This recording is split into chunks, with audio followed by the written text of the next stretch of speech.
Hello everyone, ఎలా ఉన్నారు అందరూ? Welcome to our channel. నేను మీ స్వప్న ఓపి కృష్ణ. ఈరోజు ఈ వీడియోలో నేను భోగి పండుగ యొక్క విశిష్టత, అలాగే ఈరోజు భోగి పళ్ళు ఏ టైంలో పిల్లలకి పోయాలి, ఉదయం పూట ఏ టైంలో పోస్తే మంచిది, అలాగే సాయంత్రం పూట ఏ టైంలో పోస్తే మంచిది అనే విషయాలన్నీ కూడా ఈరోజు నేను మీతో ఈ వీడియోలో షేర్ చేసుకోబోతున్నాను. మన తెలుగు ప్రజలందరూ జరుపుకునే అతి పెద్ద పండుగ సంక్రాంతి. ఈ పండుగను 4 రోజుల పాటు ఘనంగా జరుపుకుంటారు. సూర్యుడు మకర రాశిలోకి ప్రవేశించిన రోజుని మకర సంక్రాంతి పండుగ జరుపుకుంటారు. గొబ్బెమ్మలు, భోగి మంటలు, గంగిరెద్దులు, పిండి వంటలు, హరిదాసు కీర్తనలు, రథం ముగ్గులు, కోడి పందాలు, ఇలా సంక్రాంతి వచ్చిందంటే చాలు ఆ సందడే వేరు కదండి. ఈ పండుగ తొలి రోజును భోగిగా పిలుస్తారు, 2వ రోజును మకర సంక్రాంతిగా, 3వ రోజును కనుమగా పిలుస్తారు. 4వ రోజు ఎక్కువ మందికి తెలియదు. 4వ రోజు కూడా పండుగ జరుపుకుంటారు, దానినే ముక్కనుమ అంటారు. సంక్రాంతికి ఒక రోజు ముందు భోగి పండుగతో సంబరాలన్నీ స్టార్ట్ అవుతాయి. భోగి అంటే భోగభాగ్యాలను అనుభవించే రోజు అని అర్థం.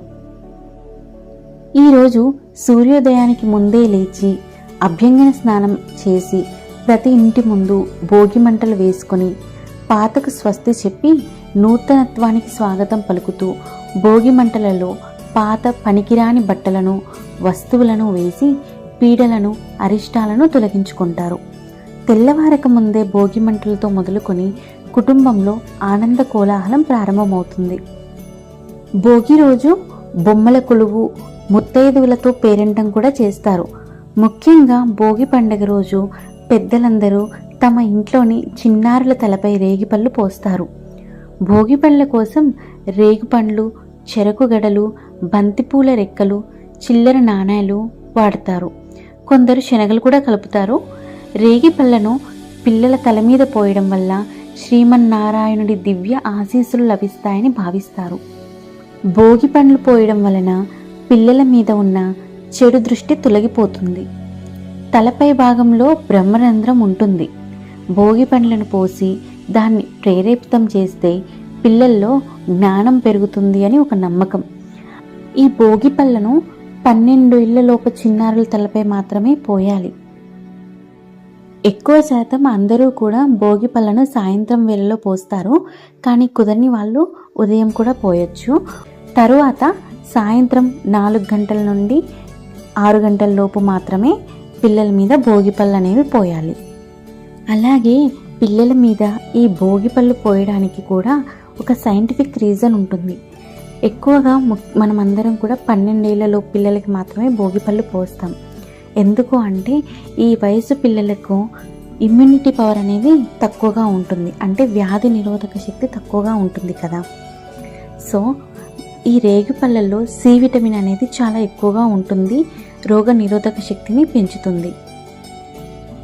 ఇలా సరదాగా మనం రేగి పళ్ళను వాళ్ళ నెత్తి మీద పోయడం వల్ల వాళ్ళకి అవి తినాలి అనే ఉత్సాహం కూడా పెరుగుతుంది. కాబట్టి ఆ రేగి పళ్ళను తింటే వాళ్ళలో రోగ నిరోధక శక్తి అనేది పెరుగుతుంది.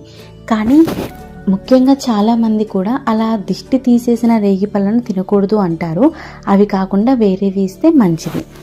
అలాగే ఈ భోగి పళ్ళల్లో బంతిపూల రెక్కలను కూడా కలుపుతారు.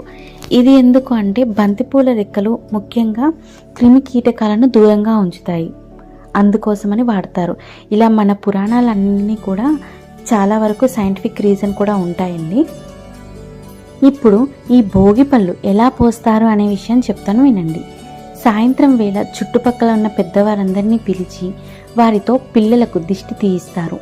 గుప్పిట నిండా రేగుపళ్ళు, చిల్లర డబ్బులు, బంతిపూల రెక్కలు, చెరకు ముక్కలను తీసుకొని 3 సార్లు పిల్లల చుట్టూ తిప్పి వారి తల మీదుగా పోస్తారు. రేగు చెట్టునే బదరీ వృక్షం అని కూడా అంటారు.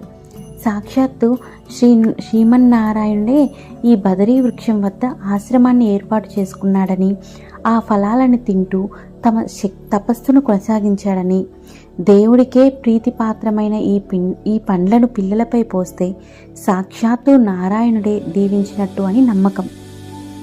మరి ఇదండి ఈరోజు వీడియో. ఈ వీడియో కనుక మీకు నచ్చినట్లయితే లైక్ చేయండి, షేర్ చేయండి. అలాగే నా ఛానల్ని సబ్స్క్రైబ్ చేసి పక్కనే ఉన్న బెల్ ఐకాన్ని క్లిక్ చేయండి. Thank you so much.